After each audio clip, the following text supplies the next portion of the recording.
Welcome to the James Cooley Show. It's your life. I'm your host, Dr. James J.C. Cooley. And wow, we got an absolutely wonderful show coming your way. You know what today is. Today is 306 degrees of health. And we always bring absolutely fantastic guests on to talk about health, how you can go about obtaining your ultimate goals, whatever that might be.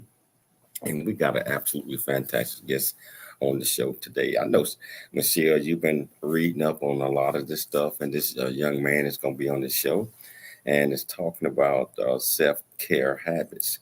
And we all need to understand what they are. So how you doing today, Dr. Cooley? How you doing?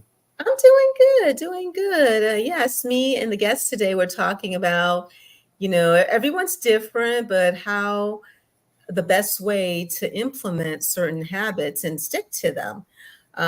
Where the title of the show is going to be announced soon, but you know, health self-care is important. And it's good to be consistent about it and not just do it sporadically because you kind of lose, the positive effects if you start it and then you just drop it and start over again in a couple of months. It kind of loses its power, so to speak. Yeah, you mentioned something about stick with it. I call it stickability. And I know that we're going to learn a lot from this young man.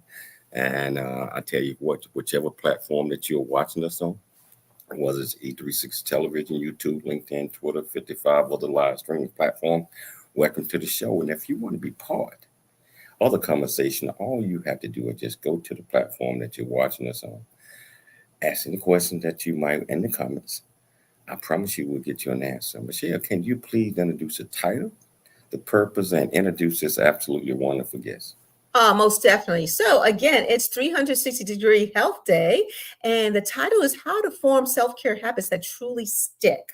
And we're having a sit-down discussion with Jason Gootman. He's a Mayo Clinic certified wellness coach, National Board certified health and wellness coach, nutritionist, exercise physiologist, and holistic wellness professional.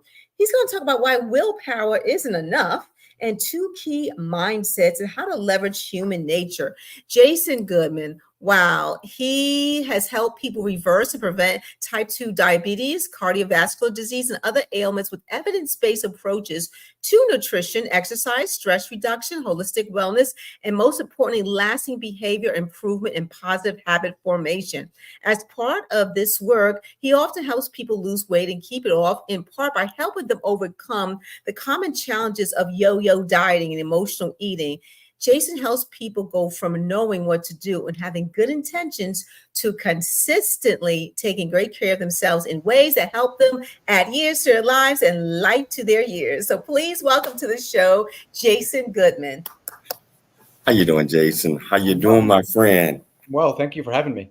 Oh, we're so happy to have you because this topic that we're going to talk about today, all of us, regardless what type of physical fitness you might be in or what type of health, sometimes we tend to back off, lose fitness because we don't have the stickability. And you mentioned yo-yo diets, yo-yo this, all this other type of stuff. So I'm happy to be talking to you about that, and I'm sure our viewers, our listeners will as well.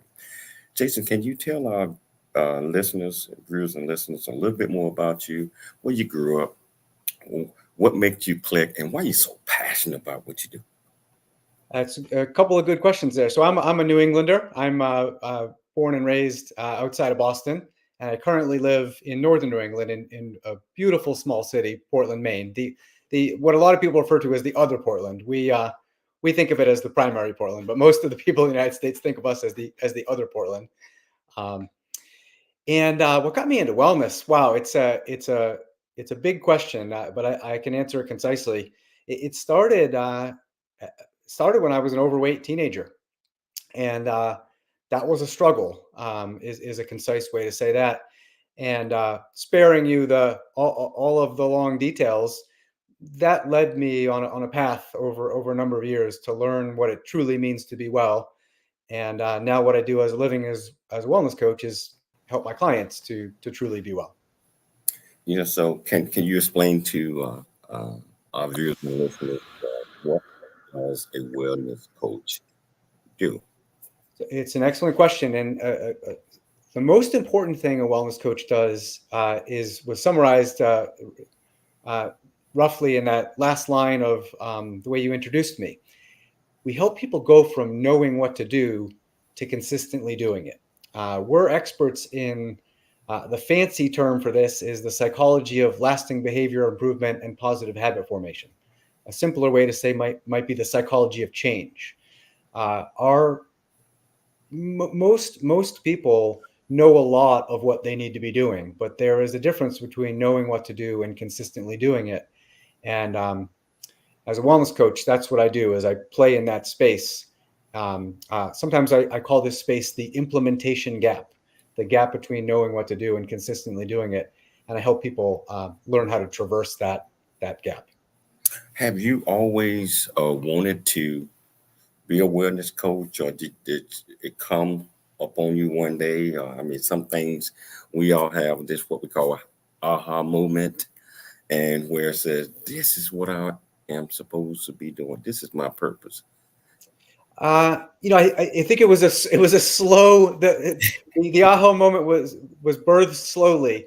It started with that challenge I had as a teenager and the pain associated with that, and simply wanting to get out of that place. That drove me first to primarily learn about nutrition and exercise, and that's what I mostly studied in school. Fast forward a little beyond that, and I realized that when you're working with most people, they needed more than information about nutrition and exercise. They needed more than planning. They needed this help at the psychological level. And around that time is when the field of wellness coaching really started to take off, as an allied medical profession. And there started to be training programs all over the United States. And I went to a training program at the Mayo Clinic. And so those things came together. And so it definitely wasn't, when I was a 7-year-old boy, I didn't say I wanted to be a wellness coach. I probably was saying what everyone else was saying. I wanted to be a firefighter or a police officer or something like that. But it was the combination of that deep personal challenge,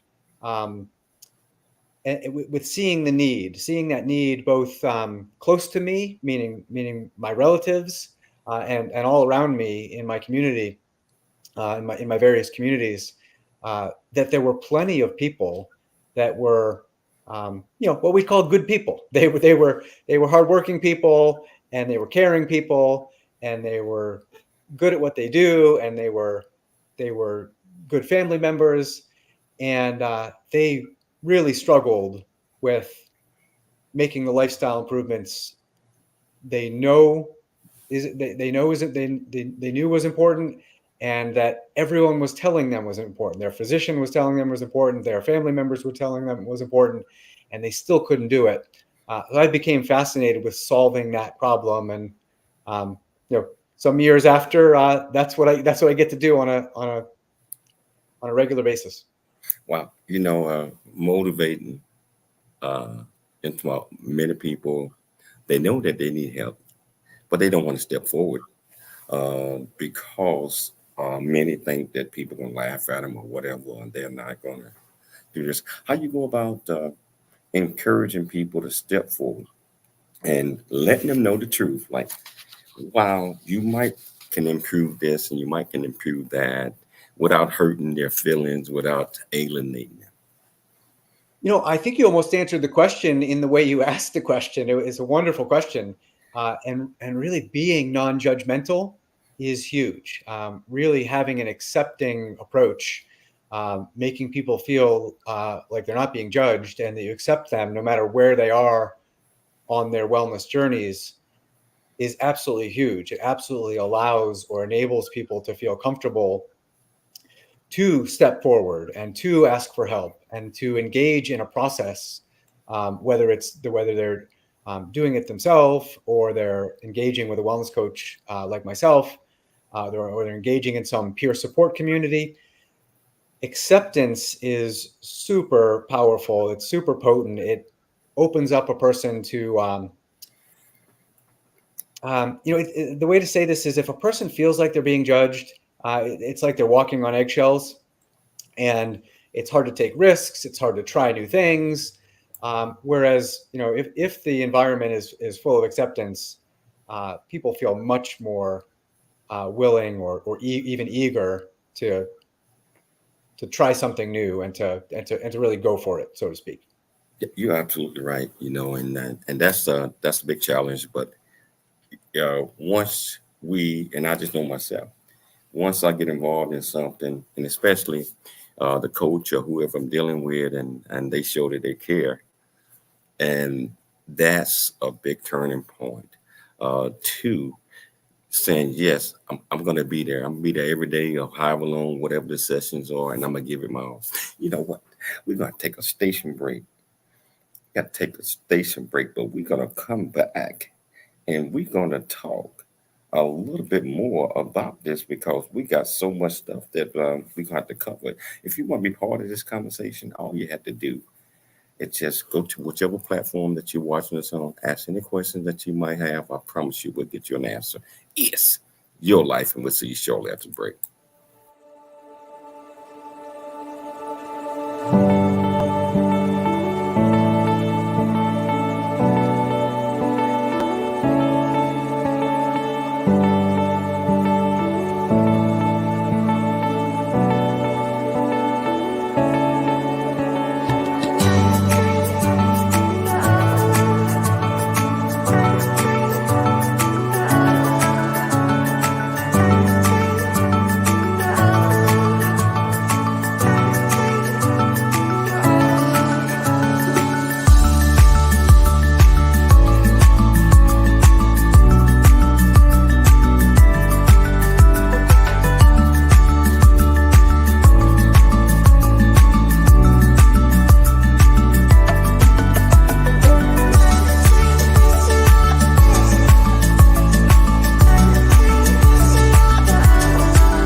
Really get a chance to know who you are. And once you know who you are, you truly know who you are, love who you are. Love who you are. You're a masterpiece. Love who you are. Love who you were born to be. Love me some me. That's what I'm talking about. When you leave high school, you gotta know today or tomorrow, or hopefully today, what your plans are.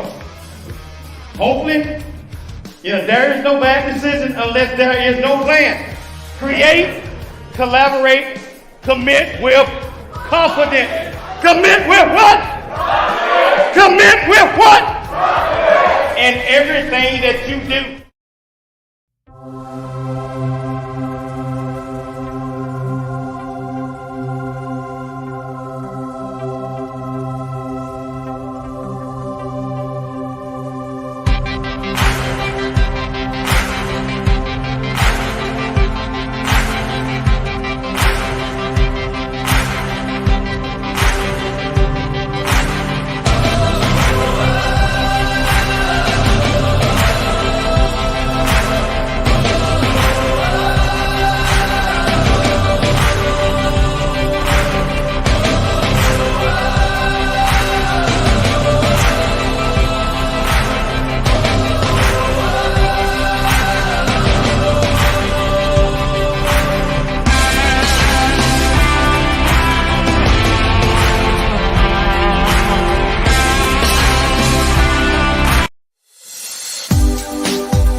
Welcome back to the James Cooley Show. It's your life, and I'll tell you, first segment is always getting an opportunity to know our guests, and this guest right here, you can just tell with the passion and how he is explaining why he does this. And I mean, when you do something that you love to do, it's almost not a job,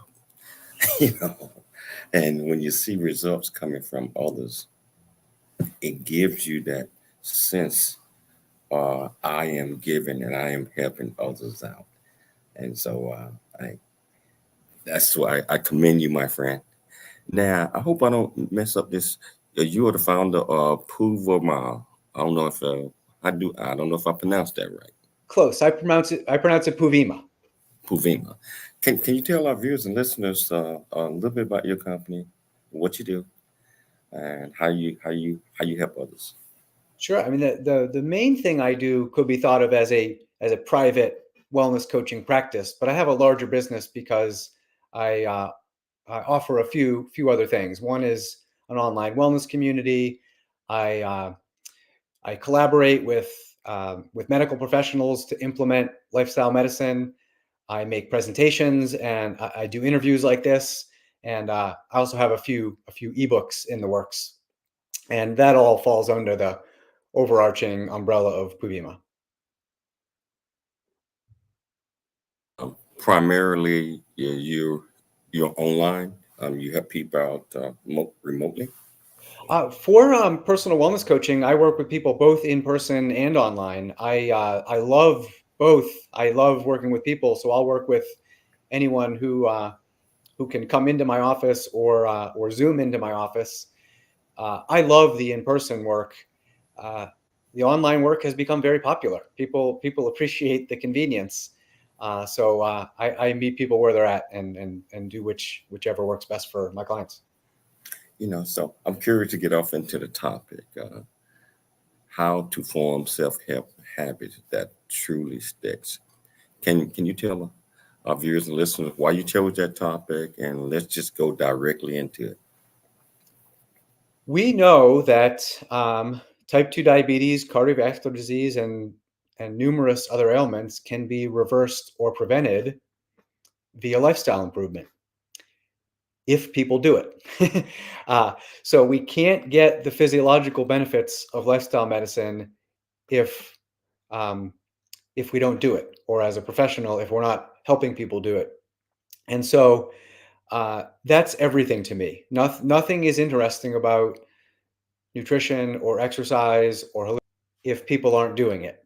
So that's why I think this is such an important and fascinating topic. And it plays itself out in my work every week. I work with quote unquote regular people and see them learn how to do things that they struggled to do for years, sometimes decades. And as their well-being improves, it's like they take a wet blanket off and they shine more brightly. And I just couldn't think of anything better to be doing professionally. You mentioned diabetes, which is, and I can mention among African Americans, that's one of the biggest issues that we have. And I believe that, and the reason we have and reason it affects the African Americans and people of color so much is because of lack of education. It's because of the lack of understanding that if we don't get this under control, we could be in really, really trouble, like losing limbs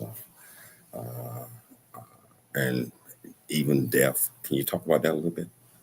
I mean, the good news is modern medicine is very good at preventing the kinds of awful stuff you just mentioned.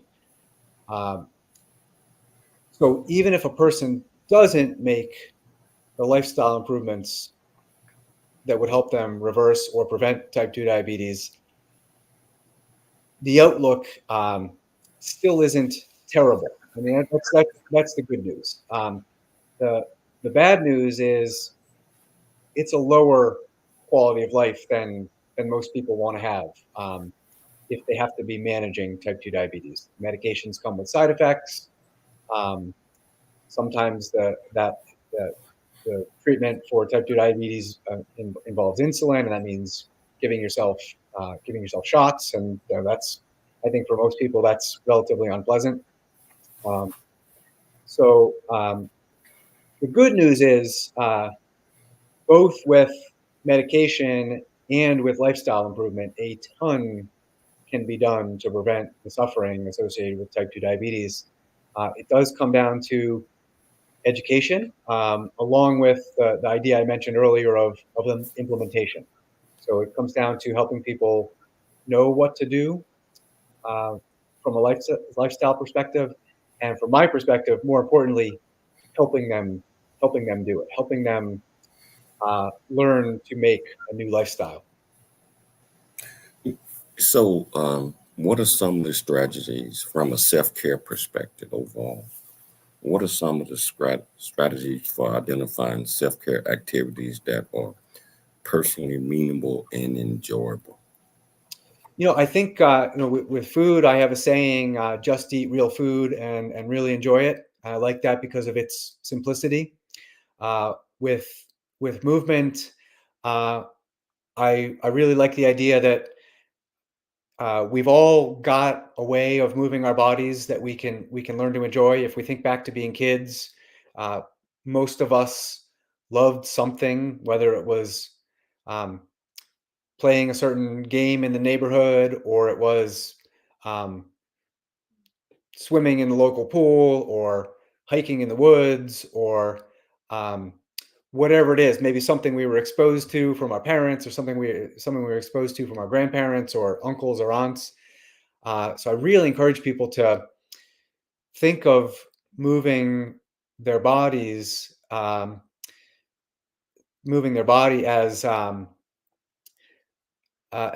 play, as enjoyment, as pleasurable, as fun, and explore something you can make a part of your days, make a part of your weeks that you genuinely enjoy. So you can see I've used the word enjoy a lot when I talk about both food and movement. Enjoyment is one key to forming self-care habits that truly stick. When we are doing things that we don't enjoy, there's a heavier burden, and it's a neat idea is to remember that humans are energy conserving animals. So if we have to do something and it takes a lot of extra energy, we're less likely to do it. So anything we can do to reduce the energy cost of an activity makes us more likely to do it and more likely to continue doing it. And one way to do that is to make the activity, which is nourishing or beneficial, also as simultaneously as enjoyable, fun, and pleasurable as possible. So that's a strategy for people to start thinking about. Yeah, many are probably listening to the show, watching the show right now, and going to say, "Hey, my schedule's so busy. I can't do this and I can't do that." What are some of the smaller things, even with a person with a extremely busy schedule, can integrate and still be able to get whatever they're trying to do done? Another good question, because another key to forming self-care habits that truly stick is taking small steps. So even if a person knows they ultimately want to, let's say, eat vegetables at 2 out of 3 meals, or they want to walk for 45 minutes 5 days a week, they're well served to take small steps in those directions. So to instead of having vegetables at 2 meals a day, 7 days a week, to have vegetables at 1 meal a day, 3 days a week is a good first small step, or a baby step. Instead of setting out to walk for 45 minutes 5 days a week, a good small step could be something like walking for 10 minutes 3 days a week or 4 days a week. Really helps us, again, in that sense of working with the part of us that is an energy conserving animal, to not choose something that feels daunting, something that feels like it's going to take a lot of energy, something that feels like it's going to represent a very large change from what we're currently doing. And then specifically in those realms, even a little helps. Even a little improvement in one's eating habits helps. Even a little improvement in one's exercise habits helps. So I'd really encourage people to take small steps. What happens when we take small steps is we succeed, or at least we have a greater chance of succeeding. And when we succeed, we say to ourselves things like, look at me, I'm doing this. It's been years I've been wanting to do this, and now I'm actually doing it. I'm proud of myself. This feels good. And when we say things like that to ourselves, we're motivated and we want to do more. So we can go from that small step to a slightly bigger step to a slightly bigger step. Whereas when we try to do too much, when we try to take too big of a step, our self-talk usually goes in the direction of, wow, I failed again, or, oh, I failed again, or I knew I couldn't do it, or I guess it's not the right time for me to do this. Sometimes that self-talk even gets nastier, like, I guess I suck, or I guess I'm a failure, or I guess I'm a loser. Simply taking small steps gets us out of that trap and gets us on that more positive trajectory and makes us want more and want more and want more, and gets us sort of into a virtuous cycle of positive change, as opposed to a vicious cycle of sort of being stuck and then being nasty with ourselves, and being stuck and being nasty with ourselves. So Jason, how important is it for people to set goals? I'm talking about as it relates to self-care, self-help, set short-term goals, midterm and long-term goals in order to accomplish certain steps along the way.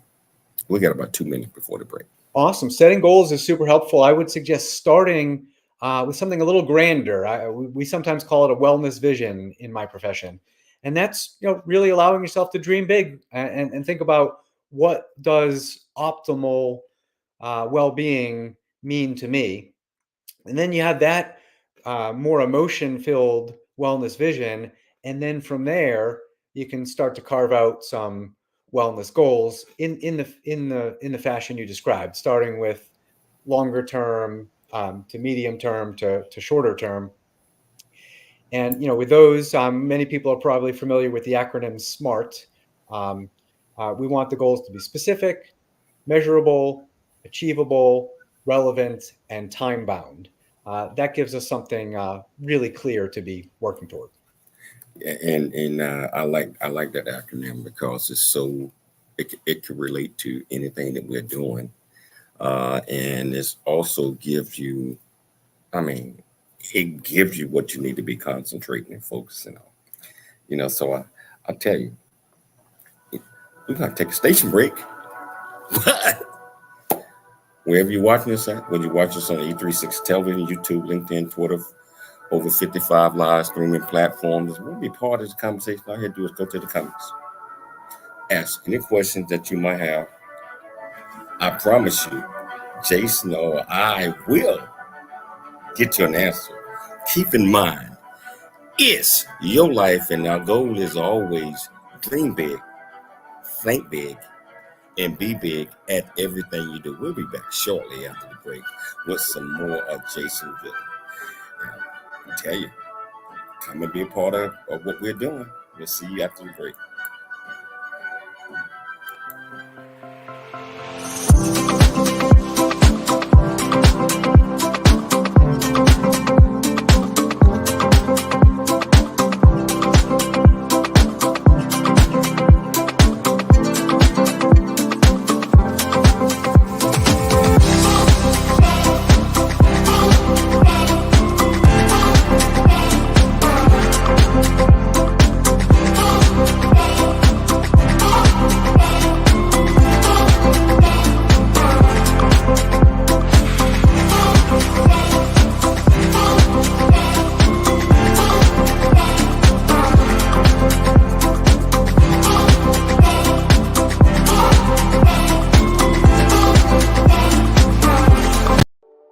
Noah Dingley here, producer of The James Cooley Show, It's Your Life.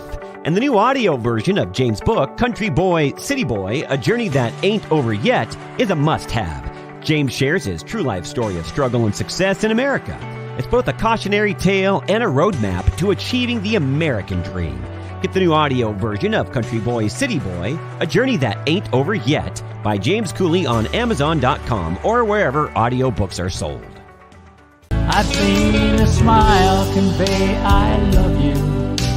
I'm proud of who you are.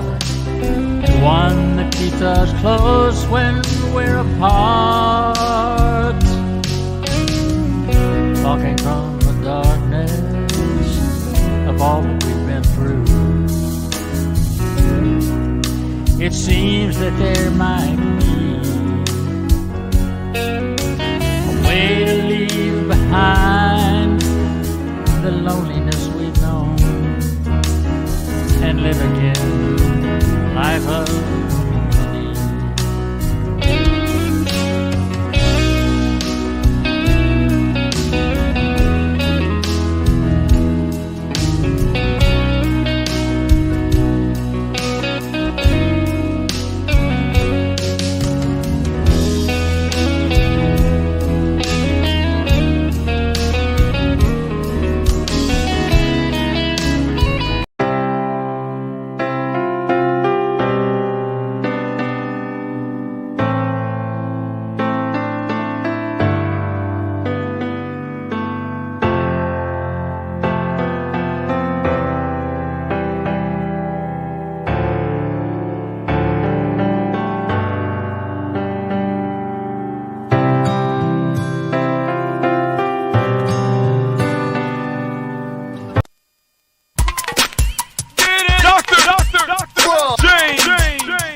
Hello, welcome back to James Cooley Show. It's your life, and I am thoroughly, and I don't even like calling it an interview.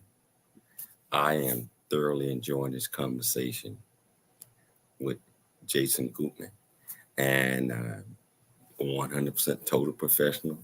You can feel it that he loves what he's doing, and just like I mentioned earlier, Jason. It's nice to understand your purpose. I mean, real great to understand your purpose. And you go out and you do these things for others. You help others. And we get paid for it. But that's not why we do it. I mean, yeah, we like the money. I like money just as much as next man, but I love being able to communicate, being able to share my message, being able to give people an opportunity to share their thoughts and their processes. And having you on the show right now, and this is so important to many of our viewers and our listeners. And I just want to put a plug in. Beginning the 24th of June, the James Cooley Show will be primetime live every day, Monday through Friday, 2 p.m. Pacific Standard Time, KCBQ, AM 1170 Answer, FNA 6.1, YouTube, LinkedIn 55, other live platforms. Wow, finally prime time. And we'll be able to reach a lot more folks. And not saying that we're not reaching them right now, because anytime we have a guest, your caliber and information that you putting out, we are reaching millions. And so we want to be able to reach millions or more. So Jason, my question to you is, how do the environmental and social factors influence the efficiency of self-care routines beyond individual willpower? I mean, willpower, that's, as you know, a lot of us like, well, I'm not going to do this because they are going to look at me. They all are going to laugh at me. But I need to do this in order for me to get healthy, or me to do this, or me to have a routine. Can you talk about that a little bit? Sure. I think first, to help people, let people off the hook a little bit, Willpower isn't enough. Willpower is an exhaustible resource. Think about willpower as existing in a bank account, and you start each day, each week, each day or each week is sufficient with a balance. And you've got all these things to do, and they're all making withdrawals. And at some point, you run out of willpower. So you need something. You need something more effective, and I talk about that as leveraging human nature. And I referred to it earlier. A big part of leveraging human nature is respecting the fact that we're energy conserving animals and working with that. And so the two questions you asked, in there have to do with environment and social factors. With environment, the best way to think about this is to conserve energy. You need to make the actions you want to take as convenient as possible. You need to. This is overtly about making it take as little energy as possible. So, with food, a good example is making sure the refrigerator in your home is stocked with nutritious food. Making sure the refrigerator in your office is stocked with nutritious food. If you're in your car a lot on the road for work or other reasons, make sure you've got some emergency nutritious food. If it's nearby, you'll do it. The same thing applies to movement. A person can have all kinds of good intentions to move their body in some way on a busy day. If their activity of choice is across town during rush hour, it's not very convenient. Not going to be much harder to do than if they worked out a scenario where they have a gym or a swimming pool or a yoga studio around the corner, or they have a home gym established in their basement or something like that. Convenience. Set your environment up so that the things you want to be doing are easy to do, are the obvious, nearby, low effort thing to do.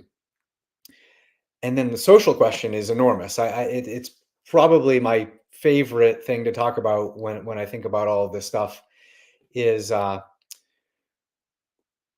we're social animals. Humans are social animals. So the more support we get, the better. And I encourage people to get professional support. I encourage people to get personal support. Think of all of that as wind at your back in what can be a difficult process. So I think I'll pause there and see what that brings up for you. Well, I was listening to that, and you're absolutely right. All of these things are so important to our everyday life and how we go about reacting and setting aside certain times. And you mentioned something that's so important about having the right food and nutrition in the refrigerator, because as you know just as well as I do, many people, even if I went downstairs and looked completely in my refrigerator, I might have a couple of things in there that probably shouldn't be in there. And being able to, what I believe, Jason, is being able to have that willpower to say, okay, you're not going to eat these donuts. You're not going to eat this. You or and just hypothetically, 30, 40, 50 pounds overweight. And this is not going to contribute anything to your self-care or your self-help because you haven't formulated the mindset. I'm going to say it one more time. Formulate the mindset that you want to achieve a certain, whatever that is. But you also you have to set goals. You have to have a plan. So there have to be timelines where you want to reach certain points. From a mental perspective, from a physical perspective, just from a self perspective. And many times Jason, that's hard because we say these things to ourselves, and many times we don't truly believe these things ourselves. What are your thoughts? Well, I think as we talked about earlier, it's very important to set goals. I'll take that one step further and say it's very important to know why you're setting those goals, why those goals are important to you. A good way to think about this is to ask yourself the question: if I achieve this goal, what will it bring to my life, or how will it make my life better? And to answer that personally, it doesn't help a person much to answer that by saying something vague like, I know it's good for me, or my physician wants me to do it, or someone in my life, someone in my family wants me to do it. If you can come up with your personal why losing the 30, 40, or 40 pounds, or why lowering your blood sugar levels, or why lowering your blood pressure, why preventing type 2 diabetes or preventing cardiovascular disease, why that's important to you, what that will bring to your life, that's very motivating for a person. And it's not a one-time activity. You don't sort of discover your why and then you're motivated for life. I encourage people to dwell in their why, to continually remind themselves of their why over and over and over again, and know that that's a big motivator and it's a big driver of behavior. You mentioned something that most people don't think about. Why? I believe everything is about the why. I as a professor myself, I talk about what we call the what, why, when, and how. What I mean by that is, what, when we are identifying something that we want to do is the what. Then we say, okay, if I want to do this, what do I want to get out of this? Meaning, whatever that is, or whatever. Next thing is why, which most people don't like to talk about the why because they can't stick with it. So what, why, when am I going to do this? That means a plan. I want to lose 30 pounds in a certain amount of time or whatever. I'm just saying the goals that I set. Mm-hmm. Most of the time I achieve them. So what, why, when, how. Conclusion, put all these things together, measurable steps, just like you said, using the SMART program of measurable steps where we are able to achieve these things by taking miniature things in the beginning until we are able to meet and increase our goals on what we want to do. So I tell you what, we're gonna take another station break. Hey, but Jason, I'm telling you, I'm enjoying this conversation, my friend. And we're gonna come back, and I hope that our viewers are enjoying this as well. I see the numbers. I see we got a lot of you guys out there that's watching and listening to the show. You can become part of the show while you do it. Just go to whichever platform, 58 different platforms that you're watching us on. Ask any question that you might have. I promise you, we'll get you an answer. It's your life, and we'll see you shortly after the break.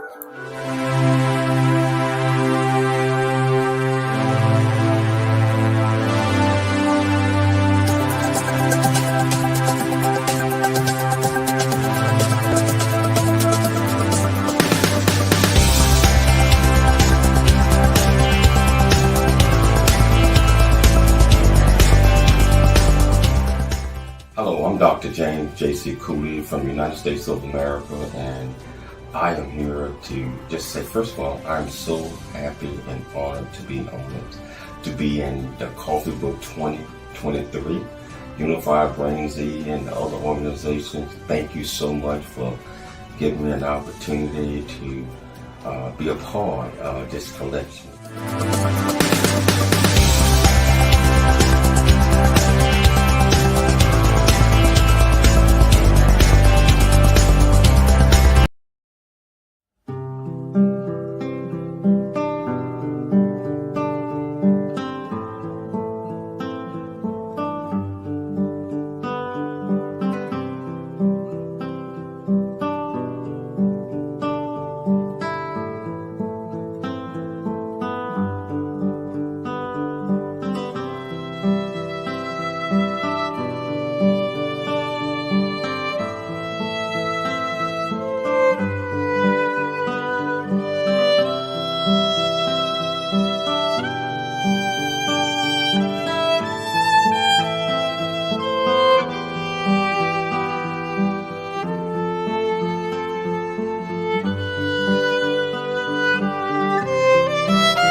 Hello, welcome back to the James Cooley Show. It's your life.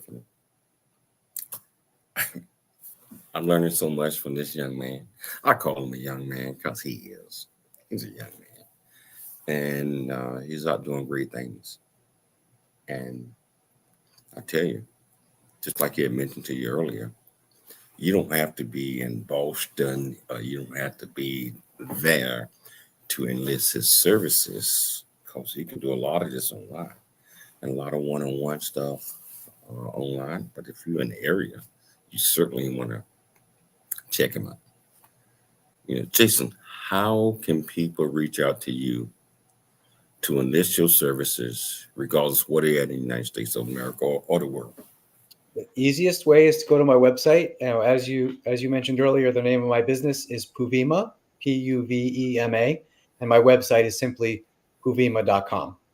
And that's where people can find basically everything they want to know about me, and also my contact information. Okay, so Jason, along with in sessions, do you recommend meal plans, supplements, certain exercises, a schedule? Can you tell our viewers and listeners a little bit more about that? Yeah, when I work with clients after each wellness session, which are the conversations we have, they walk away with a wellness plan that they're tailored to the individual, but most of the times they include a meal plan, a workout plan, and a holistic self-care plan. So all of the details of what essentially is their action plan or their homework between our sessions. Homework, so it kind of sound like a teacher. It's funny because when someone hires a wellness coach, it's an interesting proposition, because you're paying someone to get homework, essentially, to do work, right?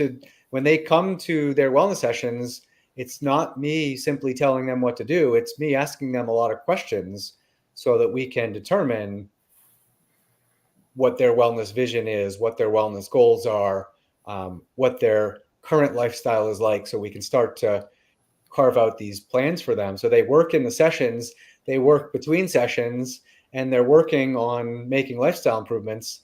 So it's different than paying someone to just do something for you. I sometimes compare it with getting a massage. You pay the massage therapist, and you lay there and have a very relaxing hour, right?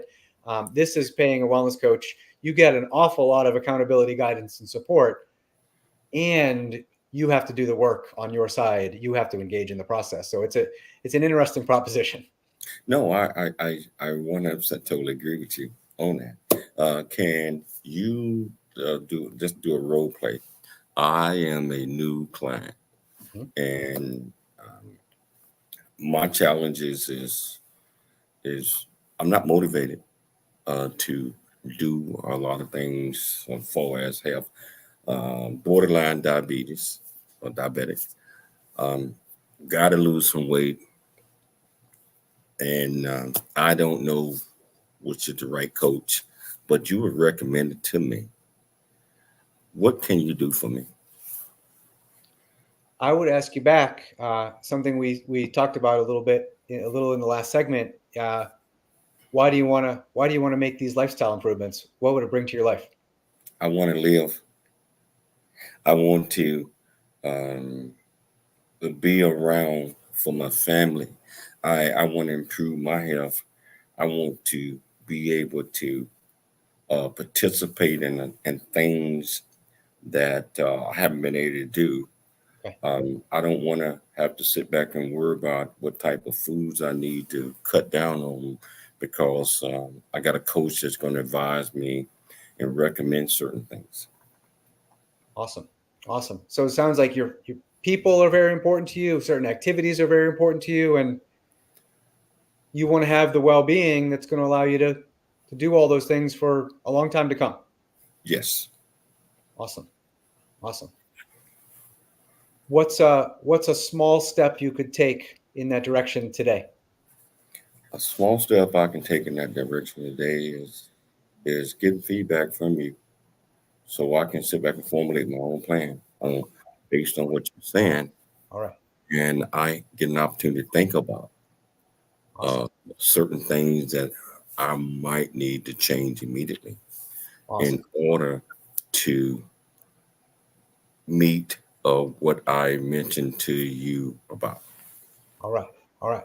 Yeah. So if we were to go a little deeper and do some work together, I would ask you about what a typical day's eating is like now.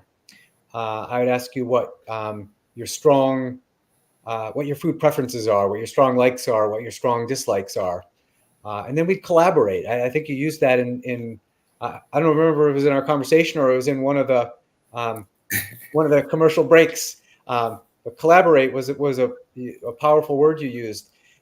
This is a very collaborative process. You can think of it as you put your ideas on the table, I put my ideas on the table, and then you think about what do you want to try for the next week or the next 2 weeks. And we go about it as an experiment, which is a very neat way of doing this. So it's not what a lot of people are used to is more like a pass-fail approach. Their job is to go try to do something new and white knuckle it and just not fail. And if they fail, they feel terrible about themselves, and it anti-motivating. So what I suggest is we collaborate on an initial plan, and it's not here, this is how you're going to eat for the rest of your life. It's here's an experiment, here's an eating experiment for the next week or two. And when you come back for our next wellness session, we talk about what went well, what didn't go well. Probably the most important question, and probably my favorite question: what did you learn about yourself in the process? And you mentioned something. And I'm gonna pull away for like collaboration is the most important thing. And it's based on the 4 C's. I'm gonna give you a little sample of what I mean by that, because you and I on the same sheet of music. Just real quick, and we You know, we live in a world today that people don't even care about how people see them. Don't realize that we can affect an entire generation and build our character. But you gotta do it with these 4 C's. Create, collaborate, then you commit with confidence. Create, collaborate, then you commit with confidence. It's the 4 C's.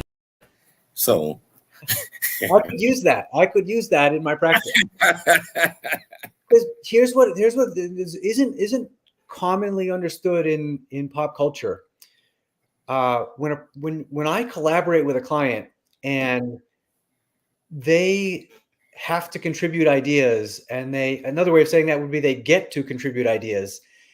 They're invested in the process. They have buy-in in the process. Whereas if I was merely telling them what to do, then they're simply following my plan.